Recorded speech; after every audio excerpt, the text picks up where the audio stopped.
बोलिए सदगुरु कबीर साहब की जय। गुरु साहब के पावन चरणों में कोट कोट की बंदगी। आए हुए सभी प्रेमी हंस जनों भक्त जनों को एवं माताओं बहनों को एवं सकल समाज को साहेब बंदगी, साहेब बंदगी, साहेब बंदगी। आज की प्रस्तुति में सुनिए कबीर भजन। अवधू अक्षर से वो न्यारा, अवधू अक्षर से वो न्यारा, अवधू अक्षर से वो न्यारा। हाँ सुनिए, अक्षर से वो न्यारा के बारे में। अक्षर से कौन ऐसा ब्रह्म है, जीव है, संत है, भक्त है, कौन ऐसा अक्षर से न्यारा है जो अक्षरों से वर्णमाला से अलग हो। ऐसा सदगुरु इस कबीर भजन में बताते हैं। सुनिए, बहुत सुंदर। इसे जो है विस्तार से, हाँ, आत्मज्ञान से निकाल करके बहुत सुंदर मार्मिक अर्थ दिया जाएगा, जो भ्रम संशय को दूर करने वाला, ज्ञान वर्धक होगा, जीवन में ज्योति जलाने वाला होगा। ऐसा सुंदर अर्थ सुने और भजन भी सुने। अवधू अक्षर से वो न्यारा, जो तुम्हें पवना गगन चढ़ायो, जो तुम्हें पवना गगन चढ़ायो, करो गुफा में बासा। अवधू अक्षर से वो न्यारा, अवधू अक्षर से वो न्यारा।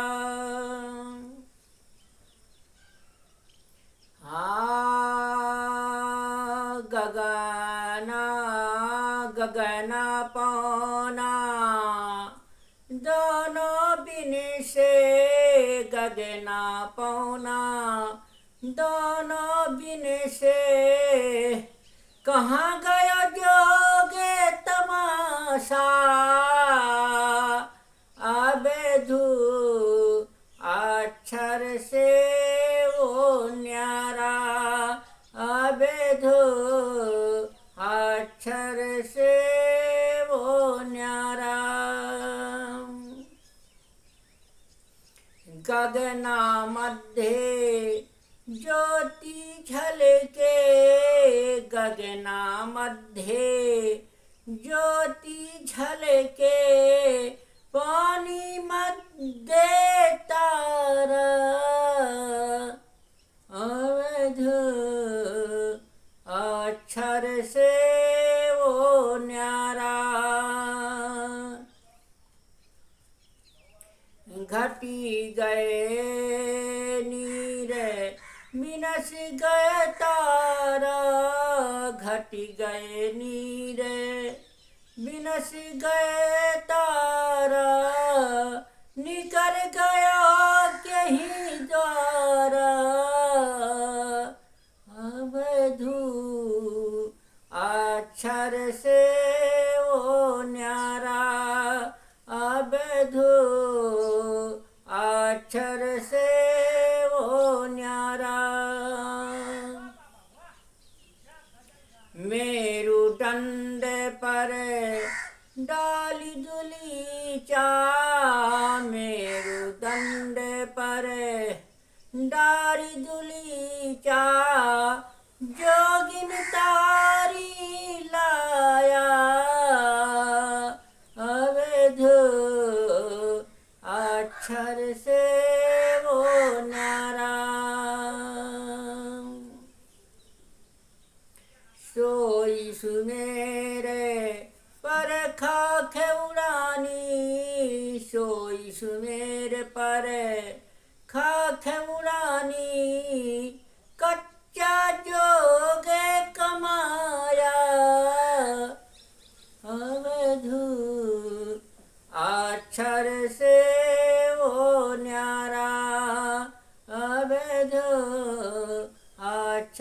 से वो न्यारा। इंगला बिन से पिंगला बिन से सुख मनी नारी। अवधु अक्षर से वो न्यारा। अवधु अक्षर से वो न्यारा। जब उन मुनि की तारी टूटे, जब उन मुनि की तारी टूटे, तब कहाँ रही तुम्हारी। अवधू अक्षर से वो न्यारा। कि अवधू अक्षर से वो न्यारा।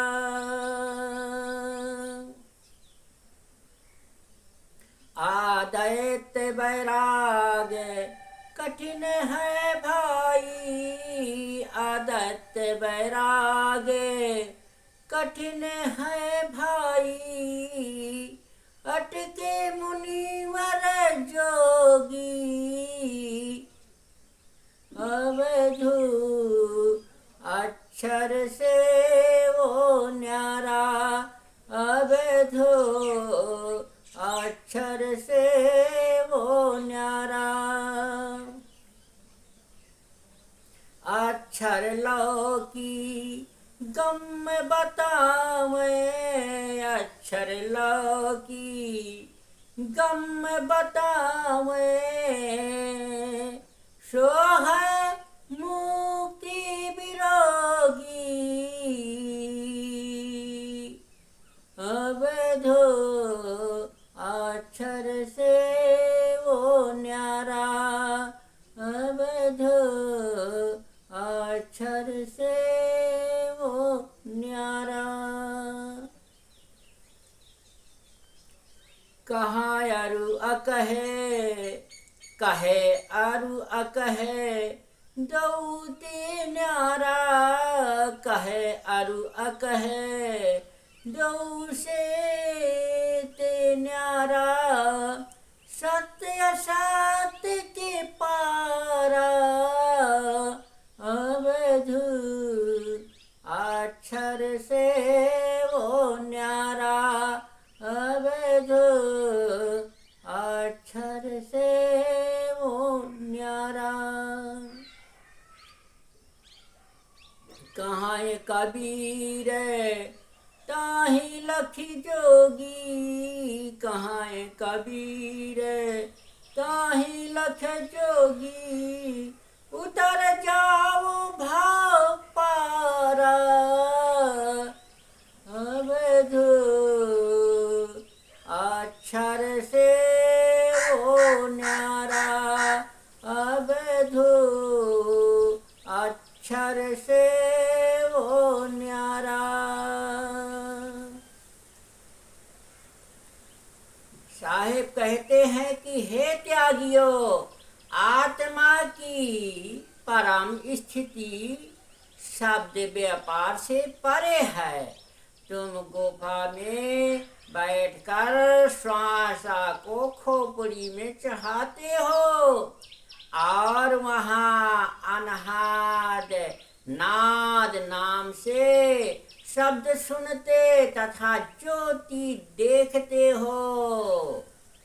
विचार करो, जब शरीर छूट जाएगा, खोपड़ी फूट जाएगी और श्वास निकल जाएगा, तब तुम्हारे इस हठ योग का तमाशा कहाँ रहेगा।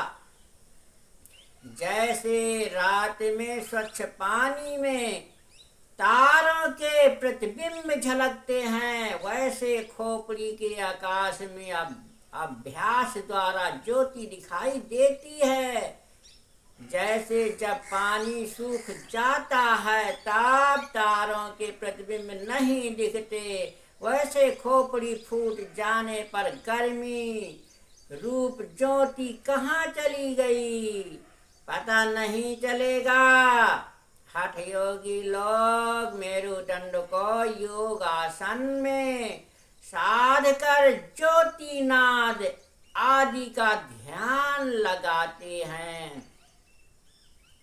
शरीर छूट जाने पर सुमेरु पर्वत रूप माने गए मेरुदंड पर धूल उड़ेगी, वह जल कर राख होगी। अतएव आत्मज्ञान बिना तुमने दृश्य भास में अपना मन उलझाकर कच्चा योग ही कमाया है। इन इंगला पिंगला सुखमना सभी नारियां नासवान जड़ हैं। तुम नाग की नोक पर दृष्टि जमा कर उन्मुनी मुद्रा साधते हो, पर जब मुद्रा का ध्यान टूटता है बताओ उस समय तुम्हारी मनोवृत्ति कहाँ रहती है। मन की सारी मान्यताओं को छोड़कर और सारे संकल्पों को त्याग कर अपने असंग शुद्ध चेतन स्वरूप में स्थित होना आदत वैराग है। अर्थात सब दृश्य से विरक्त होकर अपने आप में मस्त हो जाना उच्चतम स्थिति है। हे भाई, मोटी झीनी माया में उलझे हुए मन के लिए ये कठिन है। इसलिए ये कठिन है, इसलिए बड़े बड़े ऋषि मुनि योगी ज्ञानी कहलाने वाले देह के अनेक भास अध्यास तथा मन की मान्यताओं में उलझे हैं। इन लोगों का सारा सिद्धांत शब्द व्यापार तक है। ये अपने अप्रोच स्वरूप में न ठहर कर मन और वाणी के आयाम में रुके हैं और उन्हीं का उपदेश करते हैं। परंतु ये तो मुक्ति एवं कल्याण के नाम पर चिंताजनक बात है, मुक्ति का विरोधी है। कबीर साहब कहते हैं कि हे योगी, वक्तव्य और मौन तथा सत्य और असत्य के विवाद से परे पहुंचकर उस पर ध्यान दो कि कौन मोक्ष चाहता है, कौन दुख से छूटना चाहता है। वह तुम्हारी अपनी चेतन सत्ता है। हे योगी, उस अपने स्वरूप में स्थित होकर भाव से पार हो जाओ। इसलिए सदगुरु कबीर साहब कहते हैं अब ध्रुव अच्छा से न्यारा। हाँ, वही न्यारा है। हाँ, जो अपनी शक्ति स्थिति को जान जाए, जीवात्मा का ज्ञान हो जाए, वही अक्षर से न्यारा है। बोलिए सदगुरु कबीर साहब की जय।